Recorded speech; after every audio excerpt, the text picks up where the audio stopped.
Dans les Saintes Écritures, Dieu déclare que le Messie viendrait pour être le sauveur du monde. La vie de Jésus prouve qu'il est bien celui dont les prophètes avaient parlé. Ésaïe a prophétisé que la Vierge deviendrait enceinte et qu'elle enfanterait un fils. Des siècles plus tard, la naissance de Jésus accomplissait cette prophétie.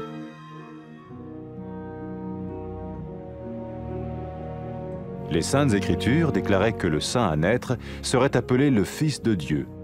Cela signifiait que Jésus serait le Fils de Dieu au sens spirituel et non au sens physique. Nous le voyons par sa manière de vivre.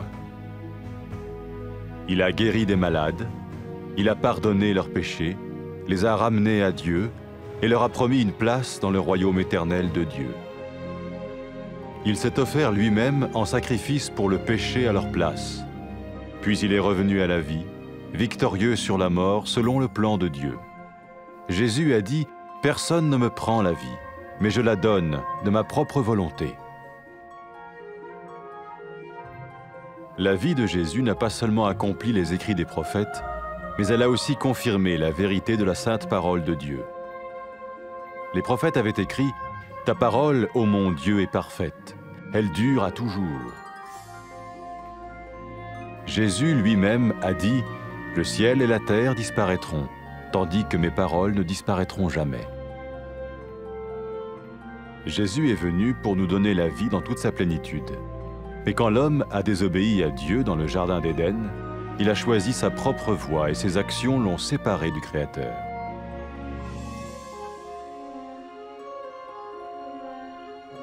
Les Saintes Écritures déclarent que tous ont péché et que le salaire que paye le péché, c'est la mort. Il s'agit de la mort spirituelle, éternelle séparation d'avec Dieu. Mais tout comme Dieu a donné un bélier pour qu'il meure à la place du fils d'Abraham, ainsi il a envoyé Jésus, le Messie, mourir à notre place.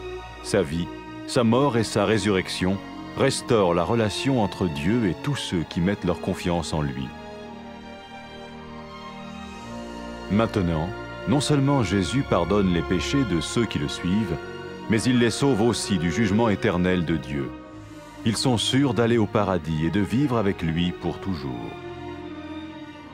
C'est cette vie et cette liberté de la culpabilité et du pouvoir du péché que Jésus offre à chacun aujourd'hui. Cela ne veut pas dire suivre une religion, mais choisir d'avoir foi en Jésus qui dit « Je me tiens à la porte et je frappe. Si quelqu'un entend ma voix et ouvre la porte, j'entrerai chez lui. »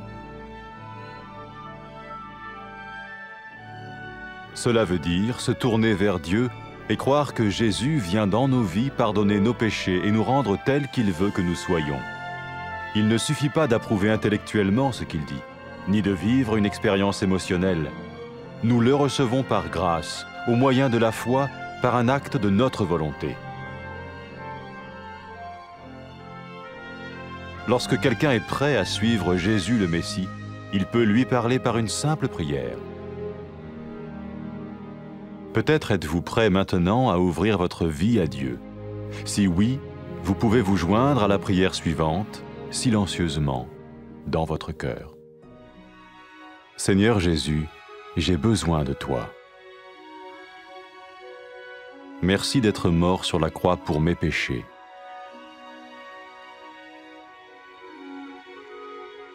Je confesse mes péchés et je m'en repens.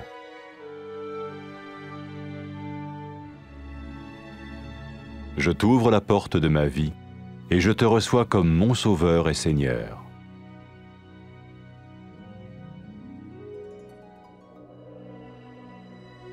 Merci de me pardonner mes péchés et de me donner la vie éternelle.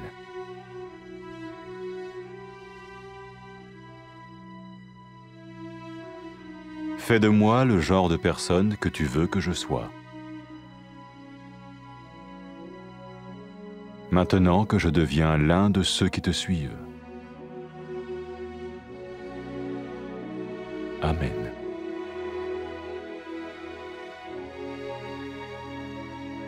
Jésus a dit à propos de ses disciples, « Mes brebis écoutent ma voix, je les connais et elles me suivent. » Pour expérimenter la vie en abondance promise par Jésus, Ceux qui le suivent parlent à Dieu chaque jour dans la prière et lisent ou écoutent sa parole.